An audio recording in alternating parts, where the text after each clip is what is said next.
We are back on Morning Movers. Netflix set to report earnings after the close today after a big rally over the past year. It's trading just below all-time highs. EPS expected to come in at $7.07 a share, 31% increase from the same quarter a year ago. Revenue is expected to grow 14% to just above $11 billion.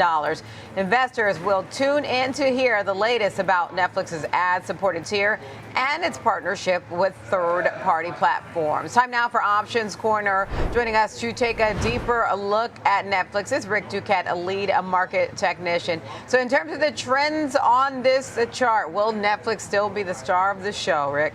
Well, we'll have to tune in and see, I guess, here. But for now, Netflix handily outperforming the broader market as well as its communications sector here, up about 93% during the past 52 weeks. If we were to look at our 6-month chart of Netflix here, we can see that, for starters, Netflix has been traveling in an upward channel fairly consistently. We topped out at these highs, 1341.15. But from there, you can see that the RSI, which had been experiencing bearish divergence here, which is that RSI was trending lower while price was trending higher. We started to get kind of the breakdown here. We broke through our green upward sloping trend line. Now we are struggling to maintain that 50 midline here. So 1260 or so, our green line, old highs, then resistance. That's a key point to watch for potential resistance. To the downside, 1160, our old highs, that could be supportive. A couple of volume nodes in between. Okay, some volume notes in between there, Rick.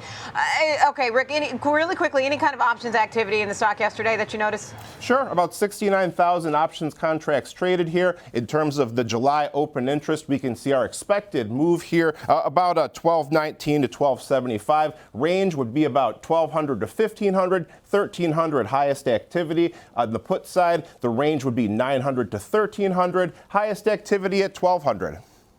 Okay, highest activity at 1,200, a little below the level that we see right now. Thanks, Rick. Now to take us through an example trade, we've got Tom White, senior options contributor and co-host of Fast Market. All right, Tom. So what's the approach for an example trade, especially with earnings in front of us? I always worry about that risk.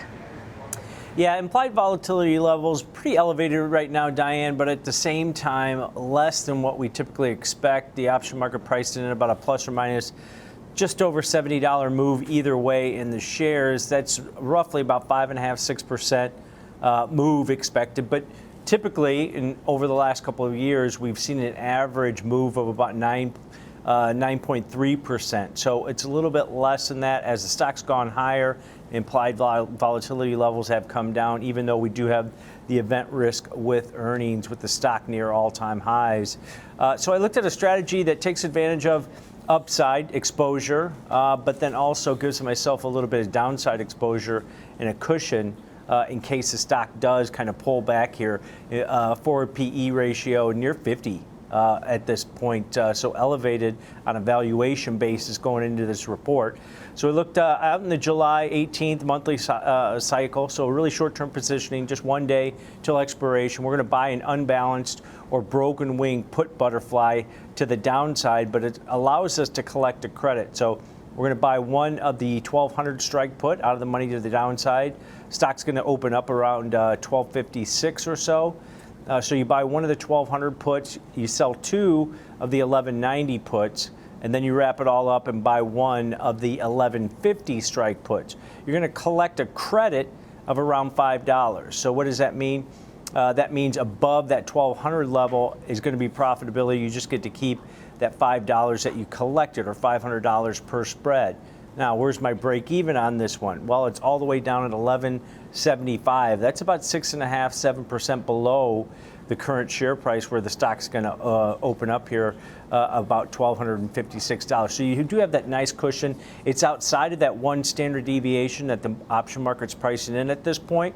So you're giving yourself that. But you can see here from the risk profile, you get that little kicker right around that 1190 strike. That's about that one standard deviation move where you can make up to $1,500 on this spread. Now, you do have a lot of risk, but that's below that 1175 level, all the way down below 1150, you're going to have $1,200 at risk on this one. So you got to keep that in mind. So, or $2,500, excuse me. But this might be the way to play it where, hey, the stock can even go the wrong way and go down, but you can still profit on this one. All right, that's an example trade there for Netflix from our Tom White. Thank you, Tom.